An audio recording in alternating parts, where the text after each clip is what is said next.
নীরব রাতের অন্ধকারেও সত্য লুকায় না। জুলুমের ছায়া যতই গভীর হোক না কেন, বিচার কখনো থেমে থাকে না। যে হাতে শিশুর রক্ত, সেই হাতই একদিন কাঁপবে সময়ের কাছে, কারণ আল্লাহর আদালত কখনো কাউকে ছেড়ে দেয় না।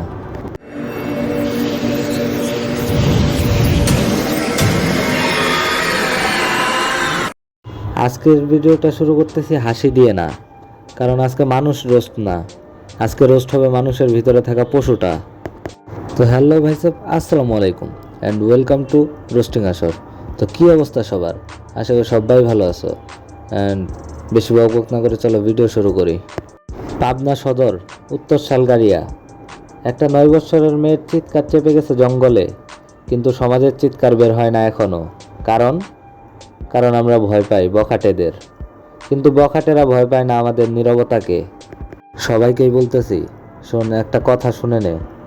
এই মেয়েটাকে শুধু বখাটেরা মারে নাই, মারছে পুরো এলাকার চুপ করে থাকা মানুষগুলা। যে লোকেরা জানতো ওই জঙ্গলে একটু ভিন্ন কাজ হয়, যারা জানতো ওই জঙ্গলে বখাটেরা নেশা করে, যারা জানতো ওদের নিয়ে কথা বললে বিপদ, ওরা সবাই দাঁড়ায় মানুষ হয়ে, কিন্তু আচরণ করে দর্শকের মতো। আর এই নীরবতার দর্শকরাই একটা শিশুর শেষ কান্না শুনেও মাথা ঘুরিয়ে নেয়। এখন একটু লাড়া দেয় তাদেরকে, যাদেরকে এই ভদ্র সমাজ বখাটে বলে। আসলে ওদের বখাটে বললে ওরা গর্ব করে। ওদের আসল নাম হওয়া উচিত মানুষের পোশাকে ঘোরাফেরা করা নষ্ট মন মানসিকতার নর্দমার কীটপতঙ্গ। এরা নেশা করে, দাপট দেখায়, নিজেকে ভাবে এলাকার রাজা। আবে শোন, তোদের মতো নষ্ট মন মানসিকতা কোনো পশুরও থাকে না। তোদের মতো নোংরা চিন্তাধারা কখনো মানুষের চিন্তাধারা হতে পারে না। আসলে এগুলা হইল এলাকার লজ্জা। এদের অস্তিত্ব এলাকাকে অসুস্থ করে। এখন আসি একটু অন্যদিকে। ঘটনা হওয়ার পর প্রশাসন আসে, টেপ দেয়, ছবি তুলে, তারপর ফাইল ওপেন, ফাইল ক্লোজ, উপরে রিপোর্ট, নিচে চা খাওয়া। আর সেই সময় একটা বাবার বুক ফেটে যাচ্ছে বিদেশে, একটা পরিবারের রাতের ঘুম হারাম। আমরা সব দেখি, মনে মনে বলি আইন তো আছে। হ্যাঁ আইন আছে, কিন্তু প্রয়োগ নাই। এখন সমাজে টান মারার সময়। কোনো ঘটনা ঘটলে সবাই দেখি বড় বড় পোস্ট করে, অপরাধীদের শাস্তি চায়। কিন্তু এখানে অপরাধীদের শাস্তি দেওয়ার সুযোগ ঘটনার আগেই ছিল। কে দেয় নাই? এই চোখ বুজে থাকা মানুষগুলো, যারা সকাল থেকে রাত সব সময় ওই জঙ্গল পার হয়ে যায়, আওয়াজ শোনে, ঝামেলা দেখে, কিন্তু ভাবে আমার কি। হ্যাঁ ভাই সাহেব, আজকে এই আমার কি মাইন্ডসেটটাই মেয়েটার সব শেষে এই পরিণতি করছে। এখন একটু থামি, একটু ভাবো। 9 বছরের একটা মেয়ে, যে নিজের বাবাকে পর্যন্ত কাছে পায় না, প্রবাসে থাকে বলে। সে নানা বাড়িতে থাকে ভালোভাবে লেখাপড়া করার জন্য।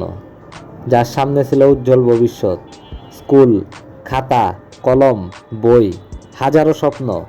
কিন্তু সেই মেয়েটাকে আমাদের নোংরা সমাজ শেষ করে দিল, শুধু তাদের কাপুরুষতার জন্য।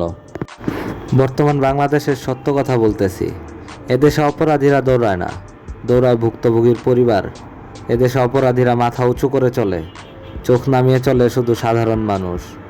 এদেশে আইন আছে, কিন্তু মানুষের মনে সাহস নাই। এই বখাটেদের আগাছা যদি শুরুতেই তুলে ফেলা না হয়, তাহলে একদিন সেই আগাছাই ফসল খেয়ে ফেলে, যেমন আজকের ফসল ছিল একটা শিশু। শেষ কথা, এই ভিডিও দেখে যদি তোমার মনে একটু আগুন ধরে থাকে, তুমি কিছু একটা করবে।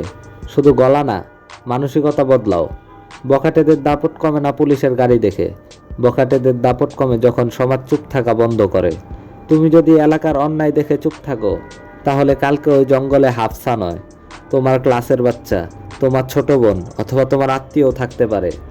এই ঘটনা শুধু রোস্ট না, এটা আমাদের চোখের সামনে ধারালো ছুরির মতো সত্য। আর সেই সত্যকে মুখে মারতেই এই ভিডিও। তো আজকের মতো এই পর্যন্তই। ভিডিওটা ভালো লাগলে একটা লাইক করো, একটা কমেন্ট করো, আর হ্যাঁ শেয়ার তো অবশ্যই করবা, কারণ শেয়ারিং ইজ কেয়ারিং ব্রাদার। দেখা হবে নতুন কোনো ভিডিওতে। সে পর্যন্ত সবাই ভালো থাকো, সুস্থ থাকো, খোদা হাফেজ।